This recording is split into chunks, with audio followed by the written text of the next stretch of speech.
महापौर मॅडम जे म्हणतायत किंवा आयुक्त साहेब जे म्हणतायत ते सरासर खोटं आहे. आम्ही आता सेक्टर 19 नेहरू येथील नाल्यामध्ये आहोत. आता ही माझ्यासमोर काठी आहे. ही आता आम्ही ह्या नाल्यामध्ये टाकून बघितली तर 3.5 फुटाचा गाळ किमान या नाल्यामध्ये आहे. 50 फूट रुंद आणि असं ह्याची लांबी तर 2-3 किलोमीटरपेक्षा मोठा नाला आहे. तर हा नाला ची साफसफाई मागच्या 7 वर्षापासून झालेली नाही आणि त्यामुळे त्यांनी जो दावा केलेला आहे महापौर मॅडमनी हा खोटा आहे.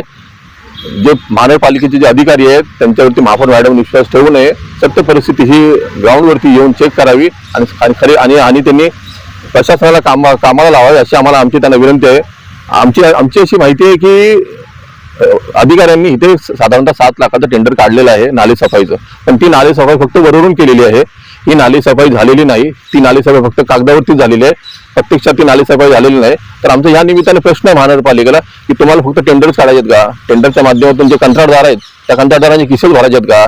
जे नगरसेवक आहेत स्थानिक नगरसेवक त्यांच्या तोंड्या तुम्हाला भरायचे का? यासाठी तुम्ही टेंडर काढता का? हे ह्या एवढा मोठा नाला इथे एवढी मोठी दुर्गंधी आहे. इथं सर्व आजूबाजूला हा रहिवासी परिसर आहे.